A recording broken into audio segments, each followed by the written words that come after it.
It's 9/22/2024, and I'm with Mr. John Jeckovich, and reading his book, Their Mother's Sons. We're on Chapter 18, titled Delwood Ballroom and Delphine, page 531. Mr. Jeckovich was with Company H, the 2nd Battalion, 291st Regiment of the 75th Infantry Division of the U.S. Army during World War II. Mr. Jeckovich received a Purple Heart and 2 Bronze Stars. Mr. Jeckovich lives by the motto, yesterday is history, tomorrow is a mystery, and today is a gift. What's your dog tag number, Mr. 40965. Okay. I'll start reading now, or would you like to read a few pages? No, go ahead. Okay. Here we go. After my return from the service, it was all brought into perspective. I had seen how other families lived and how they got along with one another.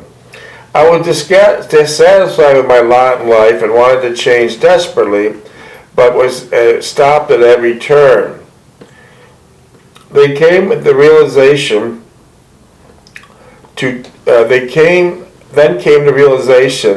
that I had responsibilities and obligations to fulfill, contrary to what my peers thought or did.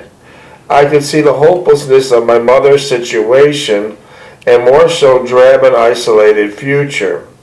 I felt sorry for her, but even more, there was no pangs of guilt if I did not do what I could to alleviate her burden and make her life easier.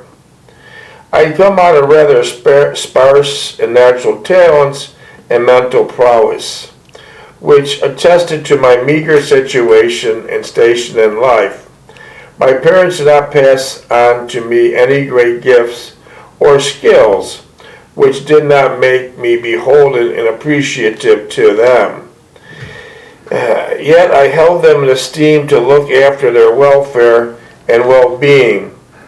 This is a conundrum that beset me continuously, which conditioned a good part of my life. They gave so little to me, yet given so much more in return by me, was a tribute doled out to them. I did not see it as any great sacrifice or ritual compulsion. Quite the contrary, I looked upon it as a natural course of events, and it never appeared to be anything else.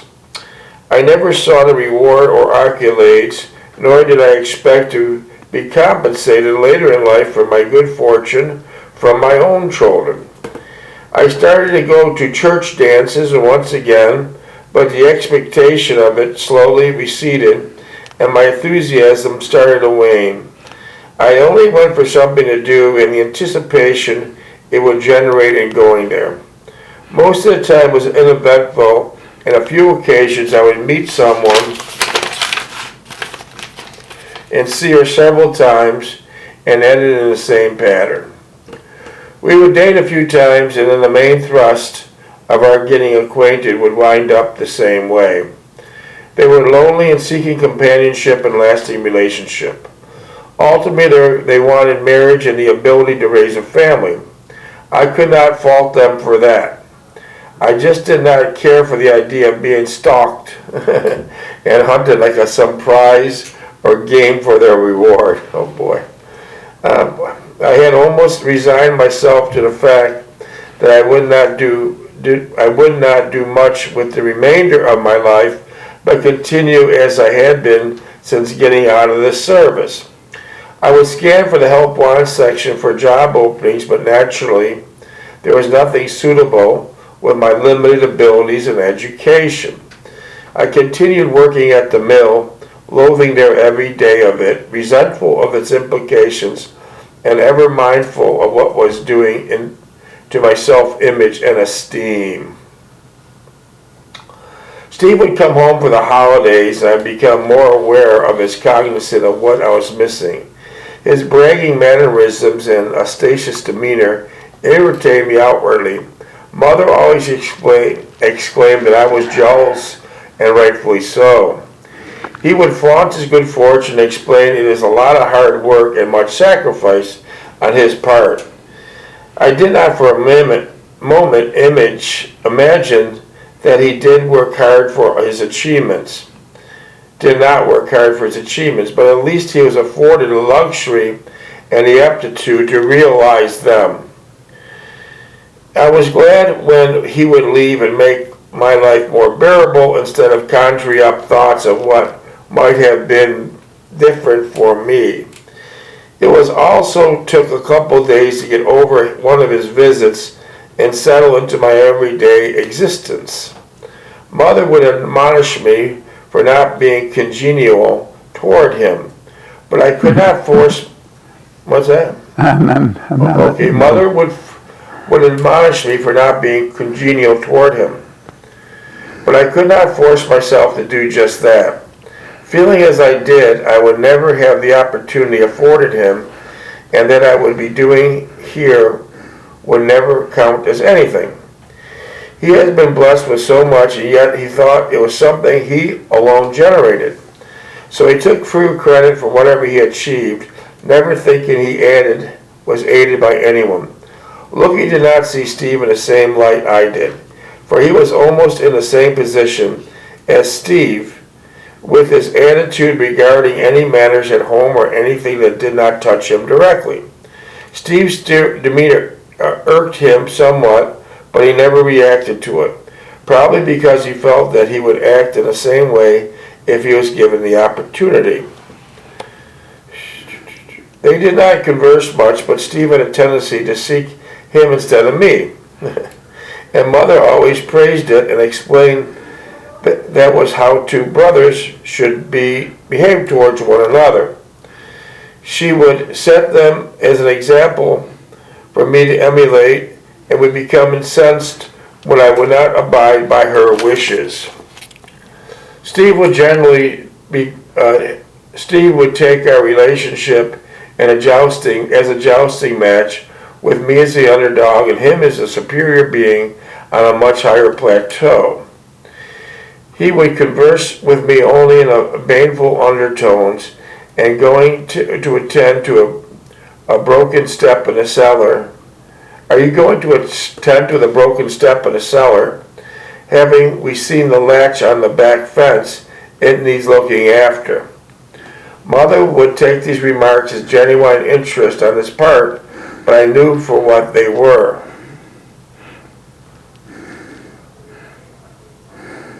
When we'd finally leave, I knew he would erase from his mind any lasting visits he encountered here, and would all be relegated, never to brought to mind until the next visit.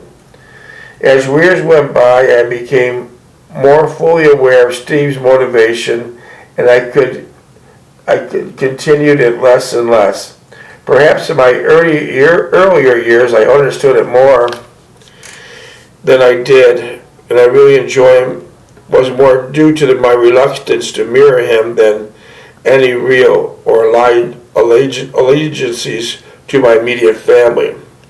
Okay, we're getting back to the dances now. The dances were not going too well, as I was struggling to find a new outlet.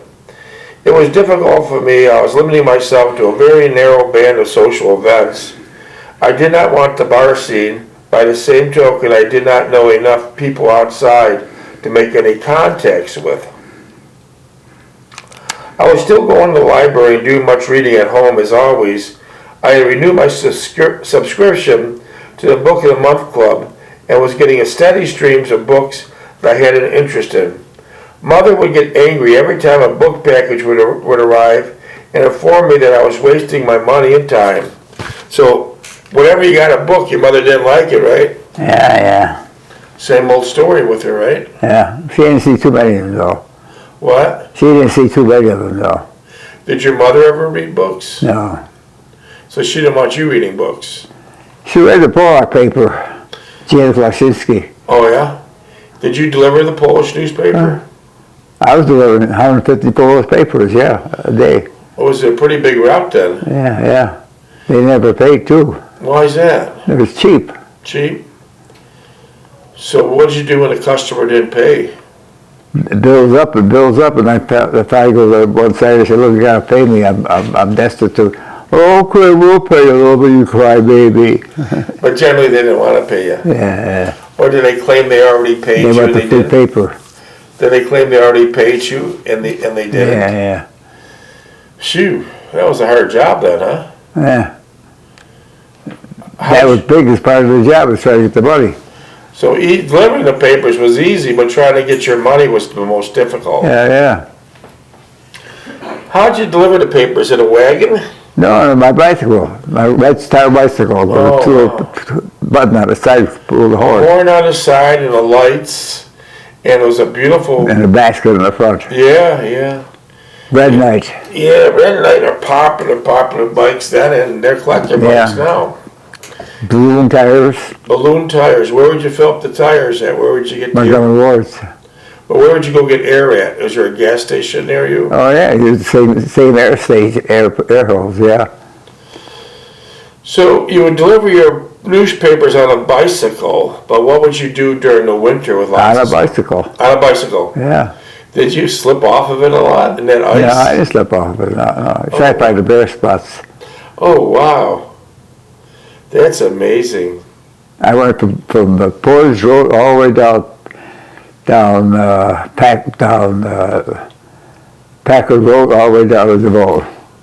All the way down to where? Down to DeVoe. That's a lot of riding. Yeah, That's every day. Big area. Did you ride on the street or the sidewalks? Right on the side of the street. And you had no trouble? No, That's amazing. That's amazing. You must have had two newspaper bags on you for all those papers. oh yeah. Did they have a Sunday paper? Sunday paper too, yeah. It must have been really big on Sundays, right? Oh yeah. All advertising. Yeah. So it was a 7-day-a-week paper, right? Yeah. And then when you tried to collect your money, you couldn't get paid. Some people wait 2 or 3 weeks, they didn't pay. That's really something, isn't it? Stevie had to run for a while and he got everything else screwed up. Why? What do you do? And he couldn't handle it. He couldn't handle it. Why, you missed a lot of... They couldn't keep the records. He said, I don't know if they paid me. I forgot where I was supposed to go and all that shit. So a lot of people complained they weren't getting the newspaper too, right? Yeah. Yeah. I think he sold them over the canal. Did your mother read that paper? Gina Jasinski had the Pollock paper, yeah. Did your mother read it every Yeah. day? Did your mother also get the Niagara Falls Gazette? Obituaries there. Just see who friends had died. Oh, she get the paper for the obituary section. I got the paper. I got the Gazette. I paid for the Gazette. But your mother only read the obituaries, right? Yeah. Okay. That's something. Wow. Did you deliver the Gazette also? Oh? Did you deliver the Niagara Falls Gazette also? Yeah. Wow. You must have been busy with all those deliveries. Well, that was only part of it. I did other work too, put wallpaper up and all that stuff. Did you also work at the movie theater? Before that, I was an usher, I was elected. Why did you like being an usher? Too many people. Especially Saturday and Sunday. That was the They put busiest. the ropes up and they said, they've got no seats here. Why don't we sit here? I'm staying here for half an hour. Tell the man, can't you find a damn seat? There was that many people that they couldn't find a seat. Saturday and Sunday, yeah. Wow. That was a big thing, Saturday and Sunday movies. Wow. Double features, trailers, news. Was it colored? Yeah. Oh, wow. Kids pissing on the floor. Why would kids piss in the floor? Well, they watch these horror movies, they get excited. Oh, wow. I didn't realize that. That must have been a scary movie to make that happen. Well, they're young kids. I was just young kids. How was your boss at the movie theater? Huh? How was your boss at the movie theater? Was he a good guy? Sheriff? No, your boss. Greek, it was a Greek. Greek guy. How was he? Pretty good? Yeah, clean that piss off on that front floor. I could smell it all the way back here. That's not right. Please, clean that up, please. Greek. Real polite, but screwing every time she gets the chance. Oh, do they own 2 movie theaters there? Huh? Do they own 2 movie theaters there? Who? Do the Greeks own both the movie theaters there? Hey, hip room, cataract, strand, cataract, with the anadol, with 2 strands of strand and cataract. A small movie was Abadola. That was a neighborhood movie. So that's a pretty busy place, huh? Yeah. No, these theaters were all push out dishes like my mother would go. I would go over for Tuesday, pick up a piece of plate for her start. Oh, so your mother would go to the movies because she was in a plate club or something. And they make build up her set. And so when she went to the movies, they would give her a plate each time she went to the movies to build a collection, right? Yeah. Were they pretty nice plates? Huh?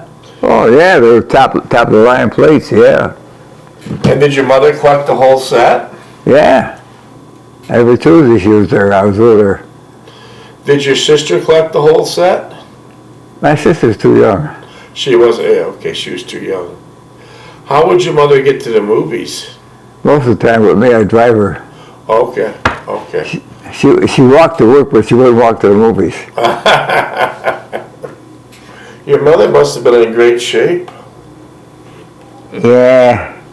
She walked in the damn winter time in the snow and everything. But she never fell. She never fell. She must have been in great shape. All that walking, never falling. She must have been in great shape. Everyone in the neighborhood must knew her. Oh, She yeah. out there all the time. Yeah. Wow. Would she also walk to church? Yeah, most of the time. Well, no. Sundays we go together. We go get up, go to church, and then I go to the Hills and get the New York Times or something, and then we'll go get something to eat and go home. Oh, you went to Mario's. For the paper. Yeah. What was Mario's? A newspaper place. Well, it was dumping all stuff. He had some groceries. He had some. Mostly he sell the papers. So they had papers from all around the United States? Did they have newspapers from all around the United States? No, just the New York Times, Wall Street Journal. That's Local. it. He would collect them from every state in the union, you know. Okay. Did they have magazines there? They had magazines, popular magazines. Yeah, What kind Popular of- Science, Popular Mechanics, Ladies' Home Journal, Would you buy Good any? Housekeeping. Did you buy any magazines there? I bought the Wall Street Journal. I bought the Wall Street Journal and the other one. What was the other one I bought? Popular Science? Popular Science or something. Yeah. Oh, that's great. So it was a nice place to go. Well, that was the only place that he had a big collection. Wow. Unless you went to Buffalo. Then you'd have more newspapers. Wow. I guess the Sunday newspapers back then were probably 2 or 3 inches thick. Oh yeah. Compared to today, they don't really much exist, any papers. Yeah. A lot of advertising. Yeah. Wow, that's amazing. So besides the movie theater, Huh? Where else did you work? I worked for, who did I work for with sheet metal work? I worked for Crosdale. Okay, what'd you do there? Sheet metal work, putting furnaces in, working on taking gutter and all kinds of stuff. So you worked at Croisdale Aluminum. You worked at the movie theaters. How about SS Kresge? Kresge's, I worked at Kresge, a stock boy. Uh-huh. What did you mostly stock? What was you putting up? And Kresge's, there was a well distributed store. They had everything in that store. From clothing to kids' toys? And not grocery, but every little trinket there was. Everything from China and Japan. No kidding. Did your mom work there with you? Who? Your mother? No, my mother worked at, where the hell she worked? She worked as a cook downstairs. Yeah, she worked at Kresge's for a while, then she went to Carverham. How many years did she work at Kresge's for? About 3 years. How many years she worked at Carborundum? They couldn't get rid of her. Tell us that story. They said, the younger woman said, look, they got that old woman not working there. She's 89 years old, she won't quit. I got 3 kids home, I can't feed them. So how did they finally get rid of your mother? Yeah. How did they finally get rid of her? Say she's too old, she's doing a lot of mistakes with the check numbers on receipts and everything. She's doing a good worker. She was a good worker, right? Yeah. She didn't make any mistakes. But she got tired of her nonsense, so she quit.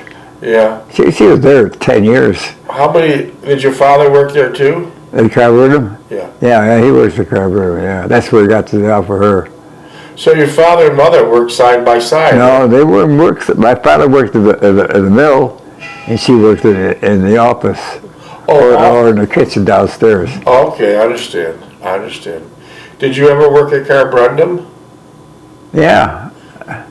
I mean, not full time, Saturdays and probably holidays. Did your brothers work at Carborundum? No, they didn't do none of that stuff. Look, he worked in the bowling alley. Stevie was too much hooked up with Boy Scouts, Forest Reynolds, Troop 22. Where was the Boy Scouts meetings at? At a church, the Presbyterian church off on Highland Avenue, not Highland Avenue, but off of, what's that other big street there? It was a big church there. Porter's Road? No. 3rd Street? It was way inland.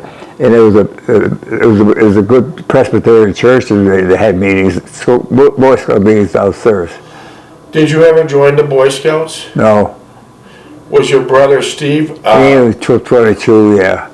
Was your brother Steve, did he end up being an Eagle Scout? Not so much the Eagle Scout. He had a couple of badges, but he got tired of it and left. Was your brother Lucky a Boy Scout? No, he was too busy doing other stuff. Okay. Too busy working and things? Yeah, bowling alleys. Okay. That's interesting. I never worked there with 2 bowling alleys. Yeah, I imagine that's hard work setting up those pins. And very loud. Did your sister Sally work at Carborundum? Sally, my sister, she's too young. I mean, when she got older, did she work at Carborundum? She worked for Dr. Wright, babysitting, and she used to come with me Saturday to help clean up and do stuff at Wright's house. Oh, yeah. Minutes, please. 7. So, that's really interesting. Did you teach your sister Sally to drive? Yeah. And did your mother ever drive? No. Did your father ever No. drive? Your father? No. Even though your father owned a very fancy Packard, he never learned how to drive, huh? Stevie grabbed that Packard, took to school every day. I'm surprised he didn't keep the Packard. Oh. Your brother or your father? It was a very nice car. Well, it was my father's car, it was my garage. He bought it from some guy at work. Oh, yeah? He got a good cheap price on it. The guy was changing models, and my father was real gregarious. He knew everybody. He said, I like that car. He said, I'll give me a couple of dollars for it, you can have it. No kidding. Wow. What finally happened to that Packard? Well, that guy bought it, and he drove to Mexico, Minnesota. We never seen him again. No kidding. I'll be damned. Him and his family moved to Minnesota. Wow. That's amazing. Was your white crew cab truck, was that gas or diesel? Oh? The big white truck you plowed with, was that gas or diesel? What? The truck, International. It was gas. Did you I ever? didn't know diesel stuff. You want nothing to do with diesel, right? No. Was that a reliable truck? An International? Yeah. Oh, yeah. How many miles you put on it? I think about 175,000 miles on So it. you got your And I was money's plowing with it and everything. You got your money's worth out of it. Yeah. I got a Meyer snow plow, put it on the front and plowed. Those minor snow plows are excellent snow plows, and I'll bet you that Meyer snow plow that you bought 60 years ago, someone's probably using it Oh, today. yeah. It just the only thing you do That was a is good snow plow, yeah. only thing you do Yeah. with those Meyer snow plows. Yeah. You give them a fresh coat of yellow paint every 15 years and Change a hydraulic fluid. Minor snowplow, yeah. Change a hydraulic fluid and you're good for another 20 years. They're all mechanical. You can't hurt them. They just keep All on the controls were on the dash. Yeah. Did you install the snowplow yourself? No, I had the, what's his name, the guy the the international place in Buffalo. He did it all. Yeah. Did you drive when you weren't snow plowing with your plow on the front? If I was going to plow, but if I was just driving around, they take the plow off. Was it hard to take off? No, you just drop it down, you got hydraulics, push the button on the dash, drop it down, unhook it, and that's it. That's it. But I had a dolly that I put underneath that, put the snowplow go on top of the dolly, and I wheeled it to the garage. Oh, it was that easy then? Yeah, I didn't want to drag that thing out of cement. Did you make that dolly? Oh, yeah. Where'd you get the supplies at? That was 2x4 plywood and rubber tires, 4 and 5-inch rubber tires. Where'd you find those at? At Tyson's and Lowe's. Did it work out pretty good? Oh, yeah. So you just drop the plow on your dollies Take and wheel it in the garage. and just push it in the garage. Yeah. Otherwise, you wouldn't be able to move it. It's so heavy. No, you'd be scraping the sidewalk and the cement and everything else. It's heavy. Yeah, that plow was heavy. Did your buddy Clyde plow with you? Oh. Clyde? No, I wouldn't have Clyde, no. Nobody plowed with me, nobody. No? Tom used to come with me, yeah. Right. Every time you see coming out, we used to go down where those big homing centers were, and he says, "You're not going there, Paul. Again. You're not going there. You pull that plow in there, and they all come running out." I said, "Oh, go back to your house. I can't. I'm not plowing people. I'm plowing snow." Where was that now? Not Main Street, but Ontario Avenue? no, it was in further. It was Cleveland Avenue, Buchanan Avenue, Highland Avenue. Yeah. Highland. And so people didn't like your plow? They'd take off running? Who? You said people didn't like your plow in certain areas. You mean, what did you mean by that? You said they'd take off running. No, they didn't. When they see the plow coming, they want to take off. You can do mine first. You can do mine first. Oh, okay. I said, no, get in the house. Don't move the car. Oh, so I got you. They wanted to run to you to do theirs first. Yeah. Minutes? 2. That's interesting. Did the hydraulics leak a lot of fluid? Did you have problems with the hydraulics? No, I didn't have no problem. Would you change them every 5 years? The oil? Yeah. Oh, sooner than that. Yeah. Because that plow got a lot of use. Oh, yeah. Without that hydraulic system, you could never work it. Yeah. You would have to have that hydraulics. That's for sure. How many pounds do you think that thing weighed? Huh? How many pounds do you think that plow weighed? How many hours? How many pounds do you think it weighed, the plow? The plow itself? 150. Yeah, it's heavy. But it was always out of dolly. Always out of dolly. Always on the When I dolly. parked it in the back of the house in the garage shed there, I put the dolly down, drop it on that. I wouldn't drag that out of cement. Do you miss plowing? Huh? Do you miss plowing? Oh yeah, after a while, summertime coming, I had nothing to do. You had a lot I wouldn't cut grass. But you like plowing though, right? Yeah. Oh boy. Were you allergic to grass? Did you have allergies? What? Did you have allergies? The reason why you couldn't cut the grass? No. But you didn't like cutting grass, right? No. I would cut my grass, but I'd never go out belly for grass. I hate cutting grass. They're a pain in the ass. What kind of lawnmower did you have when you cut your grass? It was that heavy duty grass. It was the best grass, but it would stand the heat and the cold. I got you. Did you have a heavy duty lawnmower? Not about the mower Hyacinth. Was it just a push mower with no motor? Yeah, it was the push motor, yeah. No motor, right? Yeah. I see. Did it work